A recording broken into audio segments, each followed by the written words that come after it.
Welcome everyone back to weekly weather updates, and in our first video today we're going to concentrate on the latest on Storm Antony, which is bashing parts of the south at the moment. As I'm recording this, we've got some big severe thunderstorms starting to take off in the far south, and we also have the strongest gusts of winds now occurring across the southwest. Elsewhere, where there aren't as many severe conditions, there still is horrible rain and thick cloud around, giving quite a miserable day for all areas. So we'll go through the live radar, see what's going on there. We'll have a look at the lightning radar as well, as we are seeing some frequent lightning strikes to the west of London now. Have a look at the weather warnings, as we have seen some weather warnings change since yesterday's main update. We saw an amber warning put in force. There was a video put out last night about that. We've also seen other warnings changed, including a thunderstorm warning issued for parts of England through the rest of today. We'll have a look at the latest recorded wind gusts, and then we'll have a look at some of the shorter range charts just to see what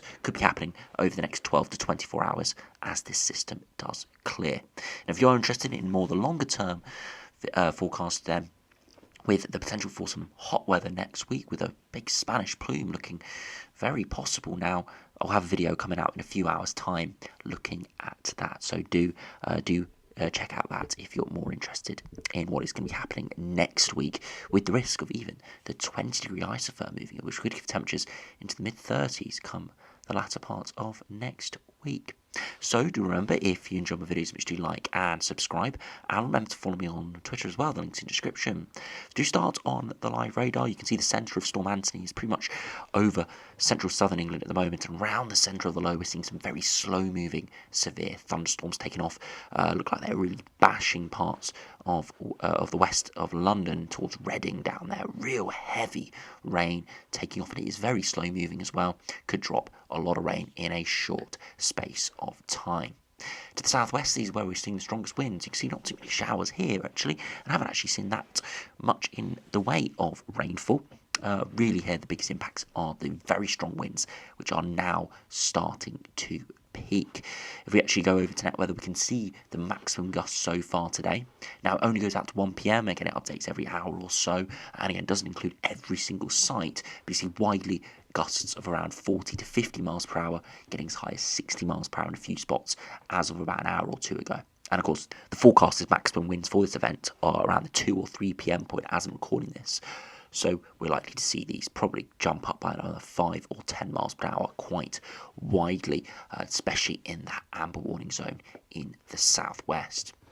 Go back to the radar, you can see the main weather front associated with Storm Antony is now cleared off in towards Europe, but we've still got some lingering patches of heavier rain in the north, some heavy showers to the north of the system through Scotland and northern England, really giving quite torrential conditions here, more just a day of heavy rain than anything particularly stormy. Further southwards, across much of the Midlands, eastern England, parts of Wales, up towards northern England, just lots of thick cloud and remnants of the weather front, giving us just a real horrible, drizzly, gloomy day with temperatures really quite abysmal out there.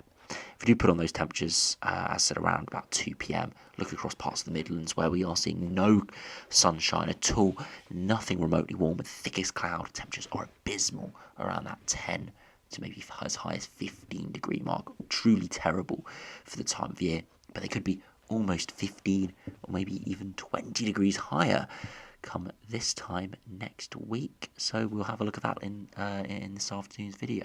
Now, if you do put on the wind gusts, finally just have a look on what the live radar is showing. These are the wind speeds actually, so not the wind gusts. Gusts, of course, stronger than this, but you can see the strongest winds are expected across the southwest towards that sort of Plymouth area. Have seen a bit of an update this morning that the strongest winds have veered slightly further westwards. The amber warning is sort of from Plymouth to Exeter, covering parts of South Wales. South Wales and South West Wales part looks like it is coming off, but actually looks like the strongest winds here are slightly further westwards to the amber warning. And I did say that in yesterday's video, that there was the risk of the winds being slightly further westwards. The Rome run did show that yesterday, but the Met Office did base their amber warning, I think, primarily off the UKV 3 p.m. run yesterday, which did show it slightly further eastwards. Now, it's a matter of a few tens of miles, which over in the grand scheme is really not that big, but it does mean that the amber warning impacts are slightly further westwards than anticipated through yesterday evening. And as I said, the winds are starting to now peak with the strongest gusts there. Further eastwards, it's not too windy at the moment, so lots of heavy rain around, pretty miserable conditions, but gustier winds will be moving through, perhaps as high as 40 or 50 mile per hour gusts, even inland, as we do spread through.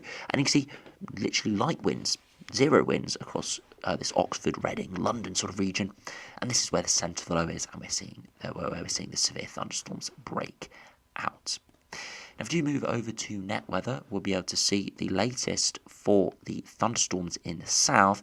You can see that we have got some lightning strikes here, reds and oranges indicating lightning strikes in the past 10 or 20 minutes or so. So these thunderstorms starting to turn properly intense with lightning activity. And again, we'll have to watch these as they do slowly progress eastwards over the coming hours, giving some really quite intense conditions.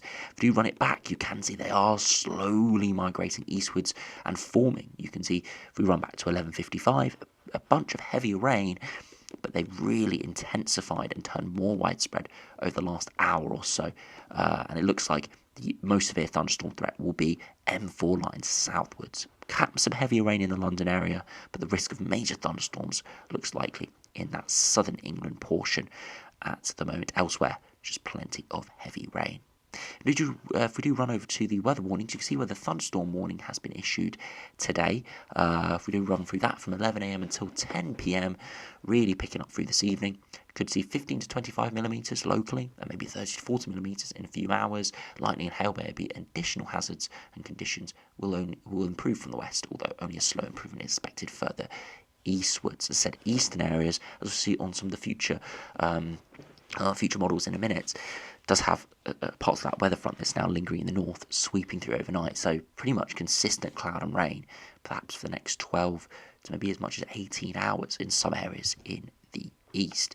But looking at the live radar, perhaps this thunderstorm warning needs to be issued slightly further southwards and westwards. The biggest risk at the moment is towards that Reading area, southwards towards Salisbury.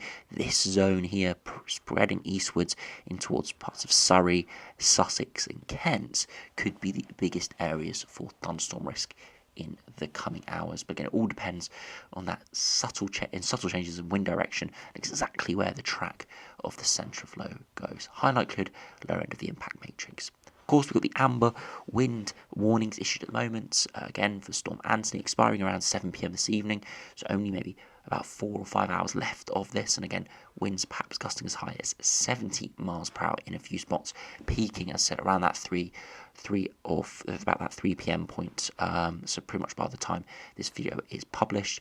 And the rain warning for Northern Ireland has expired, and finally we've got a rain warning for eastern parts and southeastern parts of Scotland here for heavy slow moving showers that we saw on the live radar, expiring around 4 p.m. again, 10 to 15 millimetres, locally 20 to 25.